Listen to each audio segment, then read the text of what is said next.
सावन के झूले। गट्टू हाथ में मोटी रस्सी लेकर तेज बरसात में खड़ा था। दादी चिंकी और गांव के दोस्त आंगन में खड़े चिल्ला रहे थे, गट्टू बेटा वापस आ जाओ। गट्टू प्लीज वापस आ जाओ, तुम्हें सर्दी हो जाएगी। नहीं, मैं झूला टांग कर ही रहूंगा, चाहे कुछ भी हो जाए। ये सावन की बरसात है बेटा, यूं आई और यूं गई, तुम वापस आ जाओ। लेकिन गट्टू कहाँ सुनने वाला था। बार बार रस्सी घुमाकर ऊपर फेंक रहा था और रस्सी बार बार फिसल रही थी। ये लड़का नहीं मानेगा, बिल्कुल अपने पापा पर गया है। उसके पापा भी इसी नीम के नीचे रस्सी लेकर घंटों खड़े रहते थे। सावन शुरू हो चुका था। सावन मतलब बरसात का आना जाना और त्योहारों का खजाना। छुट्टियां थी, इसलिए गट्टू चिंकी शहर से गांव आए हुए थे।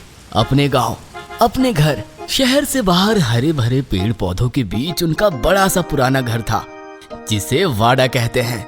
इतने बड़े वाड़े में दादी अकेली रहती आई थी, लेकिन गट्टू चिंकी के आते ही गांव के सभी बच्चे जमा हुए और वाड़ा खुशियों से भर गया। दादी कहाँ खो गई? बारिश रुक गई, गट्टू चिल्ला रहा है, चलो। हाँ, चलो चलो। और फिर क्या, दादी चिंकी और बच्चे बाल गोपाल गट्टू की तरफ भागे। आते ही दादी ने गट्टू से रस्सी ली, हवा में घुमाई और ऊपर फेंकी। झूला तैयार। वाह दादी, मान गए। बूढ़ी जरूर हूँ, लेकिन गांव में कोई टक्कर नहीं दे सकता मुझे। बताओ पहले कौन झूलेगा? दादी का झूला देखकर गांव की औरतें भागती हुई आई और चिल्लाई, हम झूलेंगे, हम झूलेंगे। उनकी हड़बड़ सुनकर गट्टू चिंकी दादी से बिलक गए। नहीं, बिल्कुल नहीं। अरे दादी के लाडलो, ऐसे कैसे? झूली पर बैठने का पहला हक हम औरतों का है। अरे निर्मला, सुनीता, क्यों सता रही हो मेरे पोता पोती को?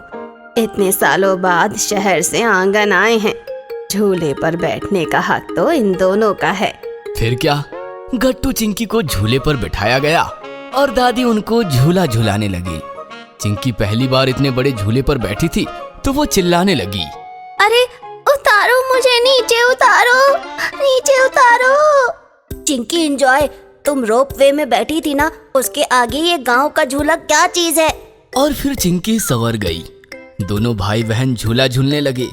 गांव की औरतें सावन के गीत गाने लगी, नाचने लगी। काफी कल्चरल माहौल बन गया। दादी पूरा प्रोग्राम टैब के जरिए शहर में बैठे मम्मी पापा को दिखा रही थी। सब लोग काफी एंजॉय कर रहे थे। झूले पर बैठे गट्टू ने देखा, एक काफी दुबला पतला सा लड़का दूर से खड़ा दोनों को झूलते हुए देखकर खुश हो रहा था। गट्टू झूले से उतरकर उस लड़के की तरफ जाने लगा। गट्टू को आता देखकर लड़का वहां से भाग गया। गट्टू किसी से कुछ पूछता, उससे पहले ही निर्मला आंटी बोली, गट्टू हमारा भी वीडियो खींचो ना। और फिर गट्टू वीडियो में ही खो गया। आंटी और जोर से, और जोर से। अरे मुझ में तुम्हारी दादी जितनी ताकत कहाँ? दादी अम्मा दिखाओ अपनी कसरत। और जैसे ही दादी ने झूला संभाला, गट्टू चिंकी का मुंह खुला का खुला रह गया। मम्मी पापा देखो, दादी झूले पर उठक बैठक मार रही है। देखो झूला कहाँ से कहाँ जा रहा है। दादी और ऊपर, दादी और ऊपर, और ऊपर। और दादी बिना थके झूला झुलाती ही गई। फिर सब लोगों ने लंबा ब्रेक लिया। दादी, शहर में हम डेली कोई ना कोई एडवेंचर करते रहते हैं, लेकिन झूला तो सबसे सुपर डुपर है। ये सुनकर दादी जोर से बोली, अरे वो सब तो तुम शहर वालों के चोचले हैं, ये झूला देसी मामला है। और जानते हो गट्टू चिंकी, सावन में झूला झूलने की परंपरा बस एक परंपरा नहीं, हमारे पूर्वजों की सूझबूझ का उदाहरण है। सावन में पेड़ पौधे तरोताजा होते हैं, उनके नीचे झूला झूलने से हमारी मांसपेशियों को भरपूर व्यायाम और भरपूर ऑक्सीजन मिलता है। इतना कहकर दादी औरतों को लेकर अंदर वाड़े में निकल गई। अरे भाई, उनको गट्टू चिंकी के लिए देसी घी के लड्डू जो बनाने थे। दादी के जाते ही जो होना था वही हुआ। बच्चों का लड़ाई झगड़ा शुरू। अब मैं बैठूंगा। नहीं मैं। अरे दादू मीना झगड़ो मत, देखो ना चिंकी, ये दादू हमेशा ऐसा करते हैं। हम एक काम करते हैं, सबको एक एक राउंड बांट देते हैं। मीना सबसे कम खेली, इसलिए पहले उसका राउंड। 2 मिनट वो झूलेगी, उसके बाद दादू। ऐसे ही 2-2 मिनट सबको हम बांट देते हैं, फिर सबको चांस मिलेगा। और फिर सब कुछ डिसिप्लिन से होने लगा। जैसे ही दादू का राउंड आया, दादू झूला झूलने लगा और झूलते झूलते अचानक रुक गया। दादू, आपका पूरा 1 मिनट बाकी है। अरे मैंने उसे आते हुए देखा। किसे? उस दुबले पतले लड़के गोविंद को। क्या गोविंद यहाँ है? उसे भगाना पड़ेगा। वो पहले भी आया था, पक्का वो झूले पर बैठने ही आया होगा। और तभी गोविंद हिम्मत करके करीब आया। अरे जरा मुझे भी झूलने दो। भाग नहीं तो मार मिलेगी। हाँ गोविंद, प्लीज जाओ यहाँ से, हमें डिस्टर्ब मत करो। बच्चों का शोर सुनकर दादी बाहर आ चुकी थी। नहीं, गोविंद कहीं नहीं जाएगा। और दादी, आप इस गोविंद के लिए हमें सुना रही हो? हाँ गट्टू, माना कि गोविंद गरीब है और अशक्त है, लेकिन उसका भी तो मन है झूला झूलने का।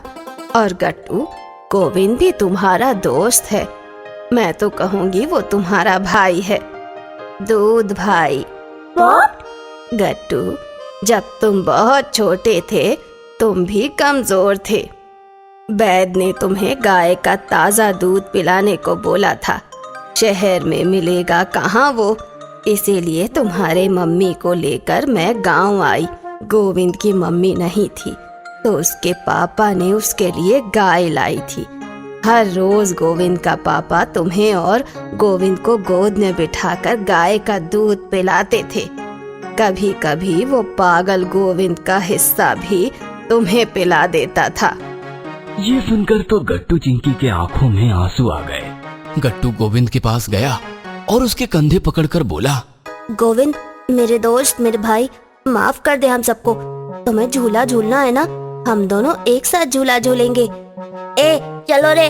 फिर क्या, गोविंद और गट्टू एक साथ झूला झूलने लगे। बाकी सारे बच्चे उनको झूला झुलाने लगे। और जोर से, और जोर से, और जोर से, और जोर से। और इस प्रकार सावन का झूला झूलने वाले गट्टू गोविंद दादी को कृष्ण सुदामा दिखने लगे।